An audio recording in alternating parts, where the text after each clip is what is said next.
Hello, it's me Katerina and welcome to my coloring channel. In this video I'll show you how to color an illustration in Johanna's Christmas book using only felty pens, liners and a white gel pen for details. I used Muppet felty pens and liners and Crown white gel pen. I decided to color it with this art media to take part in the flash mob in the coloring group from VK social network. So here is already colored part of illustration. First I will show you the process of coloring of one sector of such a snowflake, and then I will show you the process of coloring the bokeh background using only felty pens. Let's start. I'm taking light blue and mint and coloring the corners of each diamond, part of the snowflake in the center. Then I take a dark green, it's a little bluish. I deepen with it the shadows in the corners. I modify the transitions using light blue so that they become smoother. And then I mask the black lines of the coloring page with a white gel pen.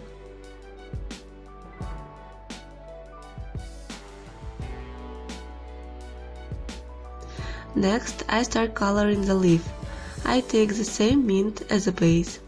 I darken the corners of the top and bottom with the same dark green. I smooth the transition with mint, and then I take a black thin liner to add shadows. Again, I smooth the transition with dark green. In general, I always take a lighter tint to smooth out the transition. I add a black liner and make diagonal lines, like in the real leaves. I add outline with a white gel pen and put decorative white dots as fallen snow. Next, I turn to coloring of Christmas candies. I streak alternating stripes with a light red felty pen. At the same time, I leave some empty space for glare in the middle of each element. I smooth out the transition to the highlight with a light pink felty pen. Then, with a thin dark red liner, I add a little shadow on the edge of each element.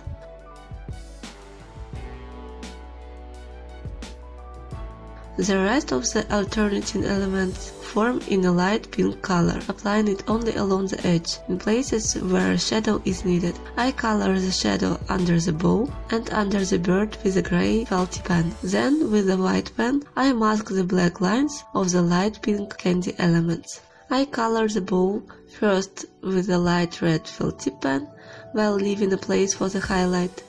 Light pink as well as on candies smooth out the transition to glare.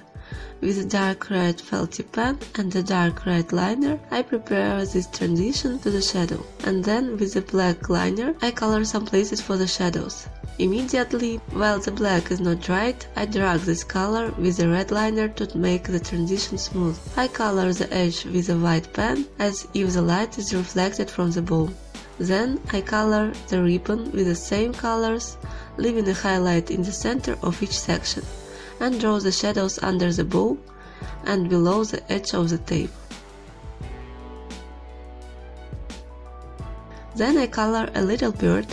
It will be some kind of a bullfinch. I used black liner because the lines are very thin and I don't want to get out of their bounds. I smooth the transition from black to white using grey and add shadows with it. With red felty pens and liner I color the breast of the bird. I color the bow of a Christmas tree toy with red and black liners, trying also not to forget about the gradient.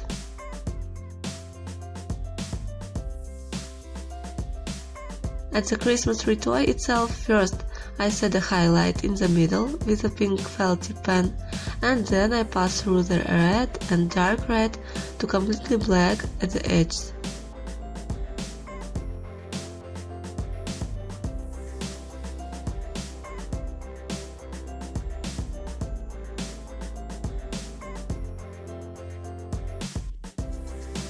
Also with a red liner, I add a few patterns on the toy. And the last, I add a glare with a white gel pen. The deer will also be red, decorated with snowflakes. For them I use the same red and dark red felty pens, dark red and black liners, and a white gel pen for the glare details. The shadows must be in accordance with the light source. I imagined that the light is strictly on the top, therefore for this deer all shadows will be on the bottom. For other deer, everything is different and depends on their position in this illustration.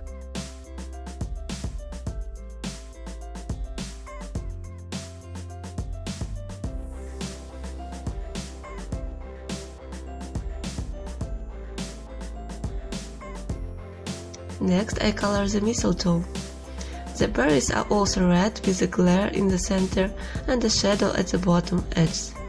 The leaves are dark green at the base and black in the shade. In this case, the black color must be shaded very quickly, otherwise the transition will not be so smooth. I decorate the leaves with a white gel pen. The bow on the gift I color in the same way as on the candy.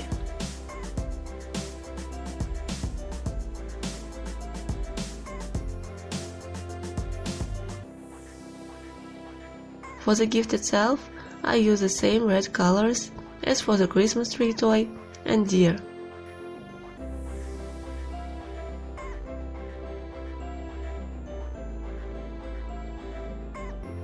I color the shadows first with a black liner, then I shade them with a dark red liner, distributing the dark shade smoothly along the edge. The gift itself is in a dark green color. The shadow is also neatly colored with a black liner. Black lines of coloring are masked with a white gel pen.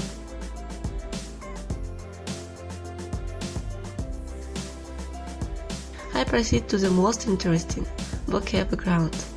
Here you have the right to choose any colors you like. The main thing is that they have to be neighboring in the color circle, and they could create a smooth gradient. I choose the tones of blue, green and yellow. In doing so, I used both light and dark versions of these tones, except of course yellow. I have it as the lightest accent. It creates an atmosphere of joy, such a Christmas light. Since felty pen is a material that is unusual for me, a smooth transition to a large surface with it is unlikely possible. I use cross-hatching so that colors smoothly pour one into another. I need just add the strokes of the next color. This is something that reminds me of a carpet weaving. In addition, in the process of drawing the background, I don't forget the glare of the bokeh. To do this, I leave empty unadorned circles, trying to make the border smooth to them. Don't draw a circle shape, just use hatching, barely touching the paper at the boundary with the circle. From the dark blue, I made the transition through the blue and light sky blue, then to the mint, dark green, then to the light green and yellow.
In order not to forget to draw circles of bokeh, they can be outlined in advance, using the colors you need according to your gradient.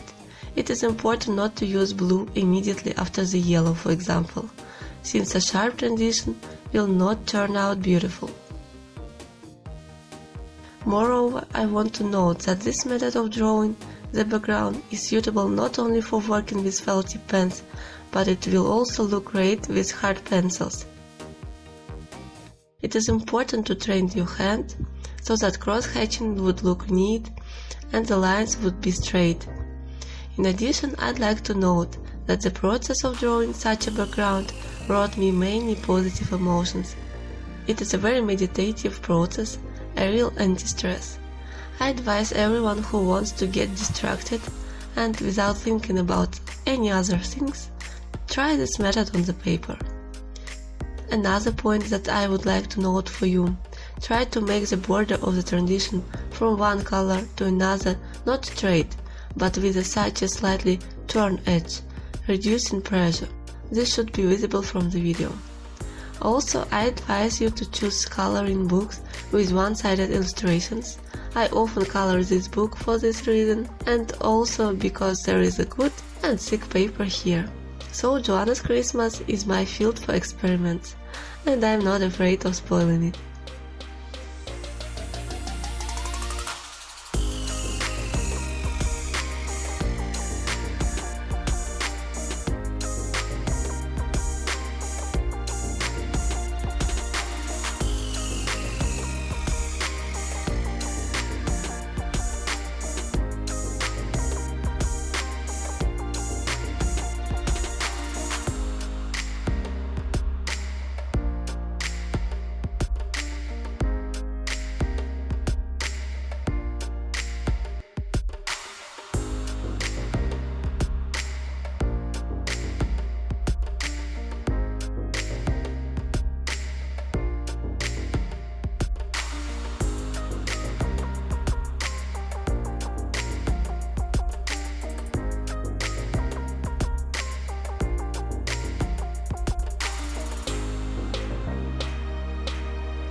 And the last moment, always think about the contrast of dark and light in coloring. The main object and the background should not merge by the tone contrast. The background doesn't need to be uniform in the tone contrast, Some areas might be lighter in tone, some darker. To do this, mentally move your picture into a black and white version. Your yellow, for example, would be a bright spot, and dark blue and dark green would be dark spots. The human eye catches the tone contrast of the image, then it doesn't need to strain to reveal the accents. You can find more information about the tone contrast in my video about the color theory. And that's it. Thank you for watching. Try new materials and I hope you will not be disappointed like me. I was absolutely happy with the result and the process. Also, I want to say that I have already recorded a lot of videos. While I was resting, I didn't waste time, so wish me the strength and time to edit all of them. I hope you will soon be pleased with the new videos. Bye bye!